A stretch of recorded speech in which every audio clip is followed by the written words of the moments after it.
Vamos ter uma semana juntos, vivendo aí um momento de Deus maravilhoso, podendo ter esses momentos tão gostosos de adoração.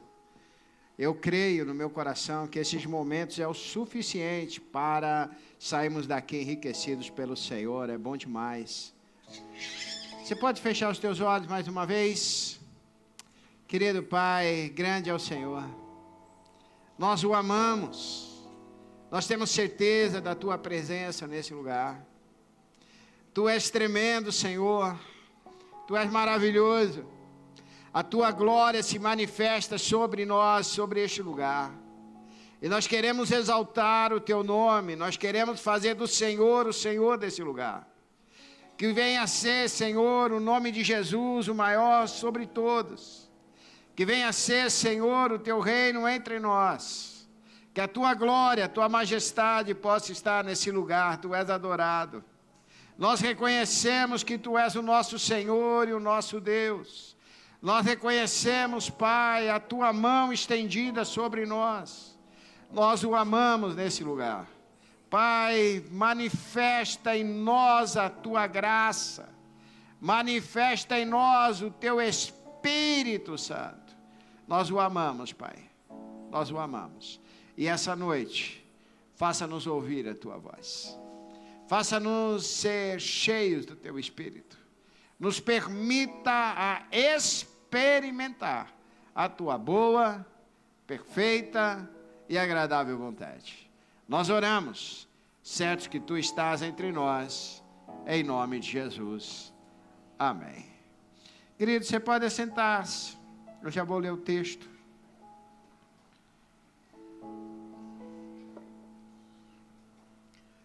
Eu creio, eu preciso expressar aos irmãos o que eu creio. Eu creio que o nosso Deus, Ele reserva tempos muito especiais para nos abençoar. Eu creio que o nosso Deus, que conhece o fim desde o começo, Ele separa momentos da nossa vida para fazer mudanças, mudar a nossa sorte. Para enxugar os nossos olhos, as nossas lágrimas, para trazer sobre nós refrigério. Nós temos que viver e entender que a misericórdia de Deus, ela não é parecida com a minha vida e com a sua. A misericórdia de Deus não está no nosso nível de misericórdia. O amor de Deus não está no nosso nível de amor. Quando nós falamos de amor, falamos de misericórdia, falamos em abençoar, não tem nem comparação ao nível de Deus. O que Deus faz por nós é infinitamente maior do que eu e você possamos sequer entender. E o Senhor, Ele tem o prazer de enxugar dos nossos olhos a lágrima. Nós entendemos momentos da nossa vida como momentos difíceis, que dói o coração. Mas quando nós olhamos na ótica de Deus, nós vamos ver que Deus não perde, nós vamos ver que Deus não tem impossível. E o mais interessante, Deus não precisa de fé, porque Deus é o poder, Deus é o Criador, Deus é o sustentador de tudo. Então, Deus só precisa encontrar no teu coração uma pessoa que o ame e que Ele possa operar. Eu creio que nessa semana, nós não precisamos nos esforçar para convencer a Deus a fazer alguma coisa. Nós só precisamos amá-lo e o mover de Deus acontecerá. Quando nós nos reunimos aqui uma semana por alguma coisa, eu não vejo como uma semana de um pedido, mas eu vejo como uma semana de honrar o Senhor. Nós cremos no Senhor, Pai, por isso estamos aqui terça-feira, nós estamos dentro da igreja. Porque nós cremos no Senhor. Nós sabemos que Tu és maior do que nós, que a Tua mão é maior do que a nossa. E por isso nós estamos aqui. E por isso nós cantamos tão gostoso. Nós engrandecemos, nós ofertamos, nós vivemos momentos maravilhosos. E eu quero te encorajar a permitir, a deixar que o Senhor toque seu coração essa semana. Em nome de Jesus.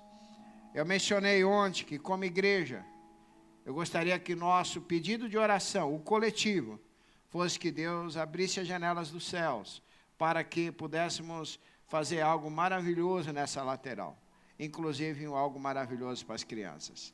Mas nada pode acontecer aqui no coletivo de igreja se a nossa casa não estiver primeiramente debaixo da bênção. Tua família tem que estar abençoada. Tua família tem que viver o sobrenatural. Eu, como pastor, eu entendo que a casa é o primeiro lugar que precisa experimentar tempos de descanso e refrigério. A nossa família precisa experimentar tempos de paz. Ainda que vivemos num mundo que coopera para que essa paz seja conturbada, mas nós precisamos experimentar, e isso só vem de Deus. Por isso eu quero falar para você, nada é impossível a você, quando você crê no Senhor. Nada é impossível. Amém? Eu vou ler o texto de Juízes capítulo 6, do verso 1 ao verso 10. Eu queria que você ouvisse esse texto, está sentado mesmo. Se eu, Rogério, tivesse a oportunidade de me transportar para algum momento no Velho Testamento, eu gostaria de me transportar nesse momento. Essa aqui é uma das crises de Israel que me chama muita atenção pelo jeito que Deus intervém. O texto que eu vou ler vai terminar onde Gideão começa. Lá quando o anjo chega debaixo do carvalho e vai falar com Gideão. E eu vou ler o texto antes desse fato. Mas eu gostaria muito, se eu pudesse assim, escolher um lugar para ir lá e conhecer, eu escolheria esse lugar. Porque ele não difere do que aconteceu no dia 7 de outubro de 2023, lá em Israel. Ele não difere da história toda. É um acontecimento que está relacionado a um coração e a uma misericórdia. Vamos ler o texto. De novo, os israelitas fizeram o que o Senhor reprova. De novo. No dia 7 de outubro de 2023, eu colocaria o mesmo texto. De novo. Ô povo. Quando a gente fala de Israel, na cabeça vem povo amado por Deus. Tudo é verdade, mas ô povo ruim. Ô povo para pecar. Ô gente para fazer o que é errado. Está aqui o texto. De novo. De novo. De novo os israelitas fizeram o que o Senhor reprova. E durante 7 anos... ele os entregou nas mãos dos midianitas. Os midianitas é um povo que está do lado de fora do Jordão, do lado leste, bem para o sul. E esse povo midianita, ele é um povo que foi já destruído por Israel na chegada do povo à terra prometida. Eles atravessam a terra dos midianitas. Está do ladinho da Jordânia, esse povo, o povo dos midianitas. Verso 2. Os midianitas dominaram Israel. Por isso, os israelitas fizeram para si esconderijo nas montanhas, nas cavernas e nas fortalezas. Sempre que os israelitas faziam suas plantações, os midianitas, os amalequitas e outros povos da região a leste, quer dizer, do lado de fora do Jordão, do outro lado do rio, a leste deles, as invadiam. Acampavam na terra e destruíam as plantações ao longo de todo o caminho até Gaza. A palavra até Gaza, porque Gaza está a oeste, e de Gaza não dá mais, porque Gaza é beira do mar, já, só se os caras entrarem no mar. Então é até o fim. E não deixavam nada vivo em Israel, nem ovelhas, nem gado, nem jumentos. Eles subiam trazendo os seus animais e as suas tendas, e vinham como enxames de gafanhotos. Era impossível contar os homens e os seus camelos, invadiam a terra para devastá-la. Por causa de Midian, Israel empobreceu tanto que os israelitas clamaram por socorro ao Senhor. Quando os israelitas clamaram ao Senhor por causa de Midian, ele lhes enviou um profeta e lhes disse: assim diz o Senhor, o Deus de Israel: tirei vocês do Egito, da terra da escravidão, Em outras palavras, o Egito é 10 ou 20 ou 1000 vezes maior do que Midian.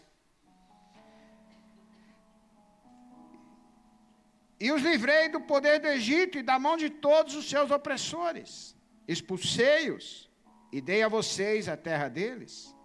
E também disse a vocês: eu sou o Senhor, o seu Deus. Não adorem os deuses dos amorreus, em cuja terra vivem. Mas vocês não deram ouvido. Então nós vamos entender o que está acontecendo. Quando a gente chega nesse lugar do texto, daqui para frente, é o anjo visitando Gideão, e Gideão vai começar agora aquela batalha com 300 homens, aonde ele vai e vai libertar Israel dessas pessoas. Então aqui inicia a história de Gideão. Mas eu quero te falar um pouquinho que tudo que eu e você criarmos, falarmos, vivermos, vai fazer marcas profundas no reino espiritual, que vão influenciar nossa vida, nossas famílias, nossa comunidade e até nossa igreja.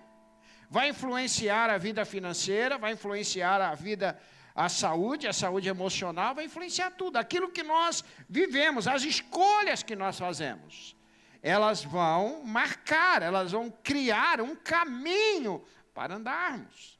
Não é verdade? Se nós encontrarmos pessoas que estão aí vivendo situações muito complexas, talvez se a gente for a um presídio, a maioria, pode haver exceções, mas a maioria que está lá dentro porque mereceu estar lá dentro. Porque fez e agora está pagando. A maioria das pessoas que estão extremamente endividadas, sempre tem exceções, a maioria elas estão porque elas realmente gastaram demais, e muitas vezes aquilo que não precisava. E agora elas estão nessa situação, nessa crise.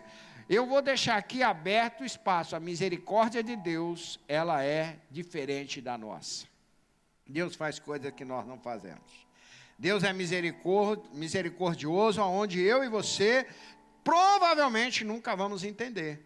Ok? Isso aí é fato. Porque se não nós estivermos 100% errados, como é que nós vamos chegar diante de Deus e falar: Senhor, me socorre?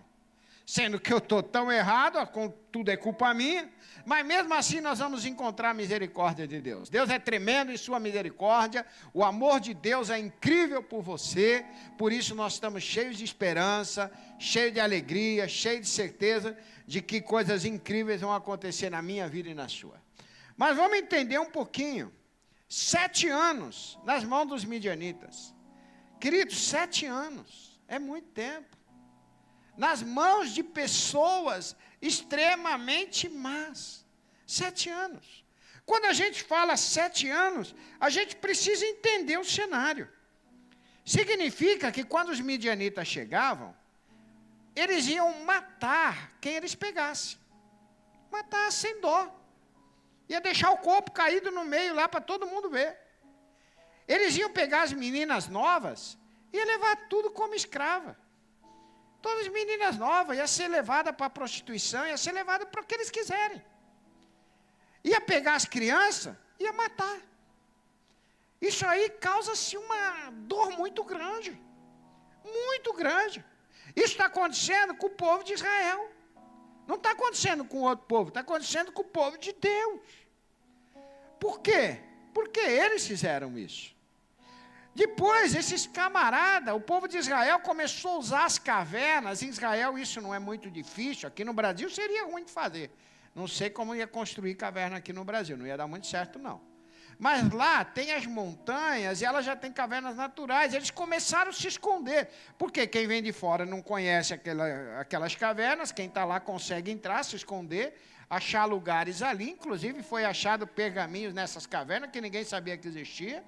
E eles começam a se esconder nas cavernas. Então, a terra que Deus prometeu a eles, que era uma terra boa, a terra mana leite e mel, ela está diante dos olhos deles, mas eles estão dentro de uma caverna, escondido, com medo, sem qualidade de vida. Por quê? Porque eles estão com medo que ano após ano os midianitas vão chegar e vão devastar tudo. Eles vêm com um exército grande, porque eles já entenderam uma coisa: Israel é fraco. Os midianitas falaram, pô, nos últimos anos Israel é fraco. E quando um povo é fraco, o mais forte vai passar por cima. Vai passar por cima. A gente olha em tantas comunidades, pessoas subjugadas, pessoas com medo, pessoas que saem na rua. Quanto a gente vê, né, por aí, pessoas que têm um comércio, paga para que ninguém mexa no comércio deles, e aí por diante. Por quê? Porque esse é mais fraco, o mais forte vem e subjuga o mais forte, o mais fraco. Israel está vivendo essa realidade.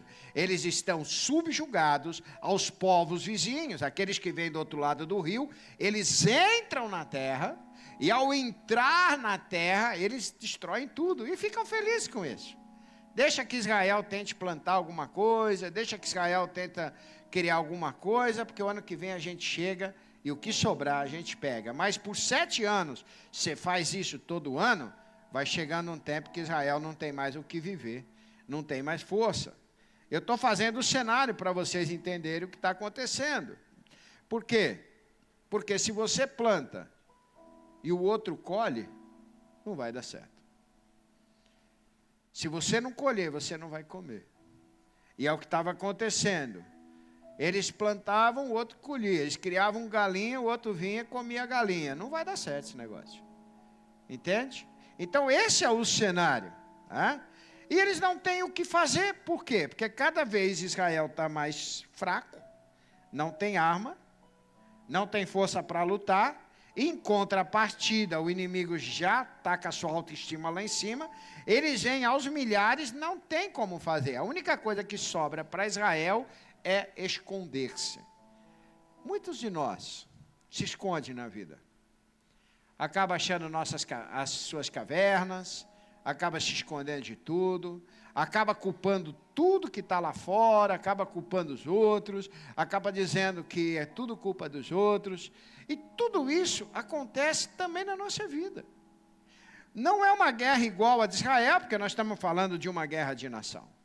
Mas é uma guerra física, emocional, espiritual. Acontece comigo e com você.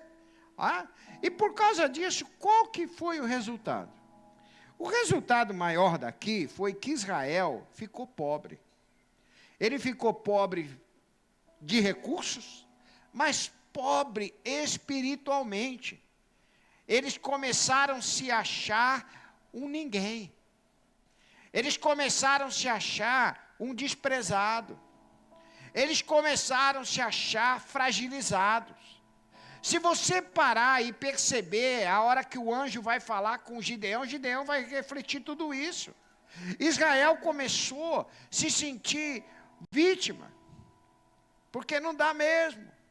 Porque a gente está aqui, mas nós vamos perder a terra. Israel não tinha dentro de si mais força emocional, não tinha mais uma perspectiva para lutar.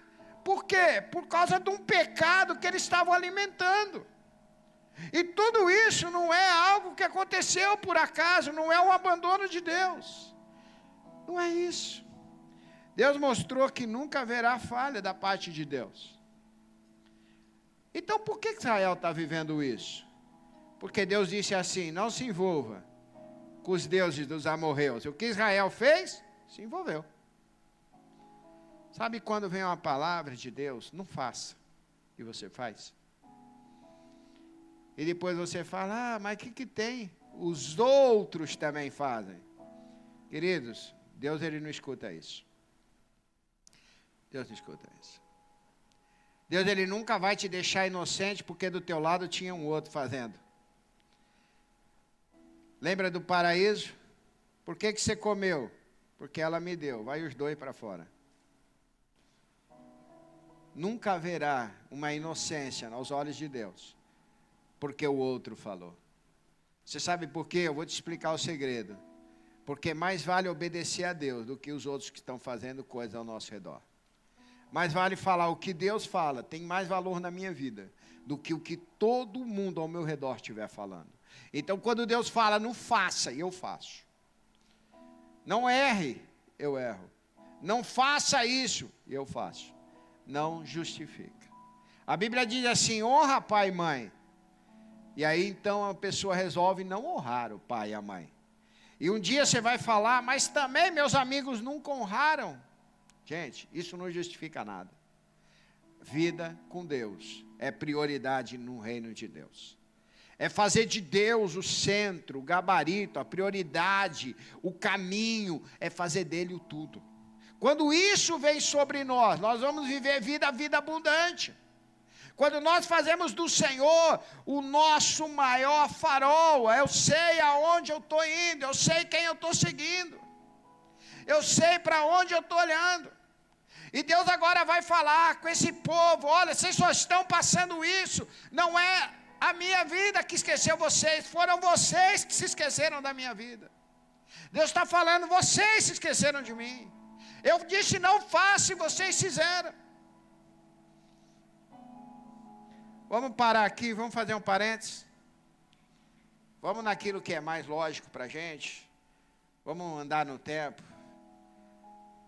7 de outubro de 2023, guerra em Gaza. Todo mundo morre. Aquele monte de gente assassinada, criança assassinada. Gente sendo cortada. Menina sendo ali violentada no meio da rua.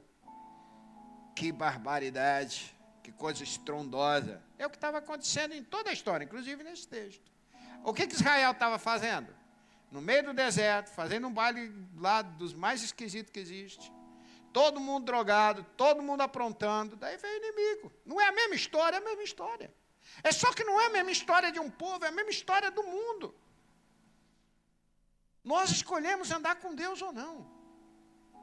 Nós escolhemos seguir a Deus ou escolhemos não seguir a Deus. Cabe a nós. Cabe a nós. Cabe ao ser humano tomar suas escolhas. Por quê? Porque da parte de Deus nunca haverá abandono. Da parte do Altíssimo nunca haverá abandono em alguém que continua andando com Ele, ainda que nós não tenhamos força, ainda que eu não consiga muitas coisas. Se eu ando com Deus, a mão dele pega a minha e Ele me leva. Isso é fato.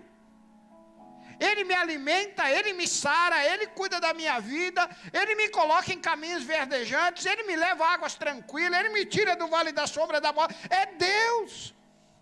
Agora, quando eu tiro a mão, quando eu falo, eu vou andar nos meus caminhos, eu faço que nem o filho pródigo, eu vou sair de casa, eu vou fazer o que eu quero, vai e se machuca. Por quê? Porque cabe ao ser humano escolher a proteção de Deus. Isso é respeito que Deus dá a nós. Deus não viola os seus direitos. Deus não viola o que você é. Mas Deus permite você escolher andar com Ele ou não andar com Ele. Deus permite que eu e você venhamos ter uma escolha. Aí o que acontece? Eu vou pular no texto da frente. Aí Deus chega para um camarada chamado Gideão. E Deus vai falar para Gideão: eu vou te usar. Eu vou te usar. O que Gideão está fazendo? O mesmo que todo o povo. O camarada está escondido. O camarada está com medo. O camarada está tendo um monte de problemas emocionais. E assim que o anjo fala para Gideão: Deus quer te usar. O que Gideão fala para o anjo? Se Deus quisesse me usar, ou se Deus amasse o povo, Deus já teria libertado o povo. Por que Deus não faz com a gente como fez lá no Egito? Eles conhecem a história, eles sabem quem foi Moisés. E Gideão agora quer recitar para o anjo a história de Moisés. Então Gideão está falando para o anjo: olha, Deus nos esqueceu. E o anjo olha para Gideão e fala: pelo contrário, Deus me enviou para libertar vocês, para avisar que você vai ser usado. Olha o respeito que Deus faz. Gideão fala para o anjo: da tribo de Manassés, eu sou o menor. Da casa do meu pai, eu sou o menor. Deus olha para ele: seja como você queira. Você quer ser o menor? Quero. Então eu vou te dar um exército de 300 homens. E no resumo de toda a história, Gideão vai para a guerra com 300 homens. Na minha conta, um soldado de Gideão ele teria do outro lado pelo menos 400. Para cada soldado de Gideão tem 400 inimigos. Então, se um soldado de Gideão precisaria, só para empatar a guerra, matar 400. Então, você faz a conta. Ele tem 300, o outro tem 300 vezes 400. Ah, então, você percebe que o nível de guerra aqui é muito complicado. Não dá para vencer. Não tem como. Se você tem 1 contra 5, 6, é habilidoso, tudo bem. Mas 1 para 400 não funciona. Você sabe o que Deus está fazendo? Gideão, eu vou fazer do jeito que você falou. Você disse que é o menor, eu vou te dar o menor exército. Você está reclamando que tudo que você tem é pequeno, então você vai usar o que você tem, que é pequeno. Porque há poder na boca. Mas Deus também está dando uma lição em Gideão. Dizendo, não é o que você tem. É o que eu sou. A nossa maior lição de vida é entender que a nossa vitória não é o que nós podemos, é o que Deus pode. Não é pela minha força, é pela força de Deus. O problema do ser humano é querer que Deus faça exatamente o que ele entende que Deus deve fazer. Eu não devo desenhar planos para Deus. Eu muitas vezes, e eu vou dizer aos irmãos com sinceridade, muitas, eu desenhei tudo o que deveria acontecer e eu orava a Deus, cheio de fé, ajoelhado. Senhor, abençoa os meus planos. Depois de alguns anos eu comecei a ter mais maturidade. E eu me ajoelhava e falava, Senhor, me revela os teus planos. E eu vou trabalhar neles e eu vou andar por eles. Mas eu precisei bastante maturidade para chegar a esse ponto de entender que os planos de Deus, eles são bem melhores do que os meus. E quando eu permito que o Espírito Santo comece a me mostrar e me direcionar, eu começo a entender que os planos de Deus, que Ele vai colocar no nosso coração, são maravilhosos. Então nós vamos entender que tudo que eu tenho, ainda que venha a ser mínimo, vai ser poderoso para vencer as batalhas. E eu quero ir um pouquinho além. Eu quero ir um pouquinho mais. Com 300 homens, Gideão vence 120 mil. Fora o resto que vem depois, que eu não estou nem pondo na conta, porque a conta já está muito alta. Mas com esses 300 homens, quando Gideão vence, a perspectiva de Gideão de estar muito abaixo, ela muda. O coração de Gideão muda. E as outras pessoas que não entraram na guerra foram abençoadas por Gideão. Outras pessoas também foram. Sabe por quê? Porque na forma que Deus age, Ele usa você para abençoar outros. Sabe quanta gente poderia estar aqui dentro? Muitas, não estão. Por quê? Porque eles têm outras coisas a fazerem. Tem outros motivos a fazerem. Então eles não podem estar aqui. Mas às vezes pela tua vida, outras pessoas, como aqueles outros que saíram com Gideão, 31.700 fugiram do exército de Gideão. Medo e preocupação com as coisas. Todas essas pessoas, elas também foram abençoadas depois. Por quê? Porque Deus não depende de nada. Então essa noite, nós vamos orar. E a maior lição que eu gostaria que você pudesse guardar no seu coração. Deus não depende da tua força para realizar na sua vida um grande milagre. Deus não depende disso. Deus não dependeu do útero de Sara para gerar um filho na vida dela. Deus não dependeu de uma ponte para fazer um povo atravessar o mar. Deus não dependeu de uma mina para fazer água sair para um povo beber. Deus não depende de coisas. Deus não depende de fatos. Deus não depende de nada. Porque aquilo que a boca de Deus fala é aquilo que se torna real. Eu gosto muito de entender que Deus é o único que é capaz de criar sem o uso da matéria-prima. Só Deus pode fazer isso. O que Deus fala é real. Se o teu coração não voltasse a Deus, se você amar o Senhor, e você pôr na sua vida que você vai realmente andar com Deus, eu te falo com toda certeza, essa semana vai terminar vitoriosa para você. O Senhor vai ver em você uma bênção. Volta seu coração para Deus. E quando nós orarmos, fala, Senhor, a minha vida está nas tuas mãos. eu tenho falha, eu tenho defeito, provavelmente vou errar de novo. Mas eu amo o Senhor. Eu amo o Senhor. Eu amo. Há um tempo atrás eu fiz uma oração.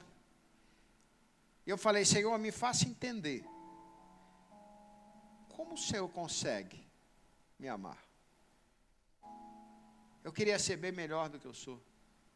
Eu queria ser uma pessoa mais gentil, uma pessoa que pudesse ser melhor para as pessoas. Parece que eu tento e isso não acontece da forma que eu quero. Como o Senhor consegue? E depois eu acabei entendendo no meu espírito que o amor de Deus não é o nível do meu amor. Que para Deus nada é impossível. Nada é impossível. Vamos nos pôr em pé. Eu vou lhe dizer uma coisa, talvez você não a entenda. Nesse momento. Mas preste atenção. A Bíblia fala que nós devemos perdoar. Quando o Rogério perdoa, o Rogério para de sentir mágoa, chateação. Fica de boa. Eu, na minha personalidade, eu tenho muita facilidade em perdoar. Eu não tenho nenhuma dificuldade com isso. Tá? Perdoar é um negócio que acaba sendo comum ao meu coração. Para algumas pessoas, isso requer uma demanda maior, energia maior e muitas coisas. Mas eu tenho facilidade em perdoar. E ainda que eu perdoe com toda a minha sinceridade, eu perdoo, eu sei o que aconteceu. Está perdoado. Mesmo assim, eu lembro. Porque eu não tenho a habilidade de apagar da minha mente o que eu perdoei. Eu não consigo. Eu não consigo. Eu não consigo apagar. O ser humano não tem essa habilidade de retirar da mente um fato, ir lá e recortar aquele fato e tirar fora. A Bíblia diz, quando Deus nos perdoa, Ele fala assim, dos teus pecados eu não me lembro jamais. Deus, Ele tem a habilidade de apagar da sua própria mente o pecado que Ele perdoou. É demais para a gente entender isso, não é verdade? Mas quando Deus me perdoa, Ele não lembra do meu pecado. Mas Ele é Deus, Ele sabe tudo. Sim. Mas Ele sabe que aquele pecado foi perdoado, não existe mais na memória de Deus. Então, quando Ele olha para nós, através do sangue de Jesus, através do que Jesus fez na cruz do Calvário, Ele vê filhos. Ele não vê um camarada que erra, pede perdão a vida inteira, que já fez tantas coisas. Ele vê filhos. Então, quando Deus olha para a sua vida, Ele vê filho. Ele vê quem Ele ama. Ele vê você através do sangue de Jesus. Só Deus faz isso. Não há no universo mais nada, mais ninguém que possa. Deus é o único capaz de dos teus pecados não se lembrar jamais. É o único. É o único. É o único. É fácil de entender isso? É difícil. Mas Deus pode. Deus pode. Ele pode apagar o seu pecado da sua própria mente. Não é incrível? É demais. Eu amo isso. Eu amo. A Bíblia fala que os pensamentos de Deus são maiores do que os nossos. A gente não vai chegar lá. A gente não consegue entender. A não ser depois, quando estivermos na glória com Ele.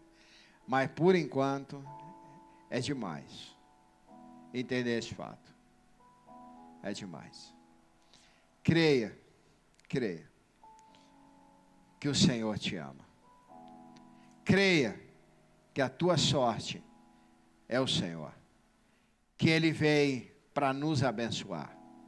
A única coisa que impede a bênção de Deus é eu endurecer o coração e falar para Ele que eu não o quero. Mas do contrário, deixa Ele invadir sua vida. Deixa Ele invadir seu ser. Não justifica os erros. Arrependa-se. Confesse o seu pecado. e viva o extraordinário. Vamos orar a Deus. Sabe qual é a minha oração? Que você saia dessa porta sabendo que dos seus pecados o Senhor não se lembra mais.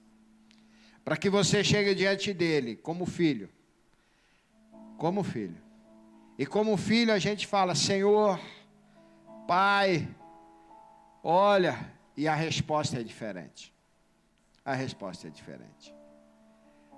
Tudo que nós respondemos para os filhos está num nível diferente do que se responde para os outros. Então feche os seus olhos, em nome de Jesus.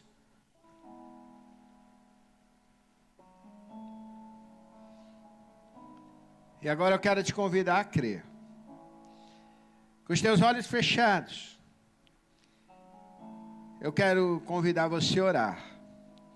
E falar: Senhor, invade o meu ser, invade o meu coração. Eu quero sair daqui na condição de filho. Eu quero sair daqui na condição de uma pessoa renovada. Eu não quero ser como o povo de Israel. Eu não quero passar escondido numa caverna. Eu não quero carregar as marcas do pecado e nem viver as consequências. Eu quero que a minha vida seja lavada no sangue do Cordeiro. Eu reconheço Jesus como o meu Senhor e o meu Salvador. Vem sobre a minha vida, Pai. Eu amo. Ainda que cheio de falhas, eu amo. Ainda que cheio de dificuldades, eu amo. E eu quero nesse momento, Senhor, e dar permissão para que o Senhor faça na minha vida a tua vontade. Pai, eu oro por cada um que está aqui dentro. Que cada uma dessas pessoas, Senhor, que tem uma história totalmente diferente uma da outra, situações diferentes, dores diferentes, lutas diferentes, mas paixões e fé diferentes também, possam ser cheias do Espírito do Senhor, para que o Senhor venha ser o abençoador de todas elas. Que o Senhor transforme, meu Pai, cada uma dessas pessoas em pessoas melhores. Que o vento do Espírito sopre sobre cada um. E que venha ser este um tempo de grandes milagres e avivamento. Que venha o teu reino, que venha a tua glória, que venha a tua soberania sobre nós. Eu os abençoo. E assim como Deus liberta Israel, não pela força do exército de Israel, mas pela força do Senhor, que o Senhor também traga sobre você vitórias, não pela tua força, mas pela força do Senhor. Que Ele te abençoe e te guarde nesse tempo, em nome de Jesus, amém. Você pode aplaudir a Ele porque crê? Aleluia. Querido, se você tiver o seu pedido de oração, pode trazer aqui, se tiver com ele na mão ainda, rapidamente. Quero convidar a pastora Laura para vir orar por esses pedidos. Em nome do Senhor Jesus, acho que o microfone está ali. Traga seus pedidos. Nos últimos dias, o Espírito Santo tem falado muito comigo sobre andar com Ele. Sobre a diferença das escolhas que nós fazemos. Sobre as paixões que nós temos.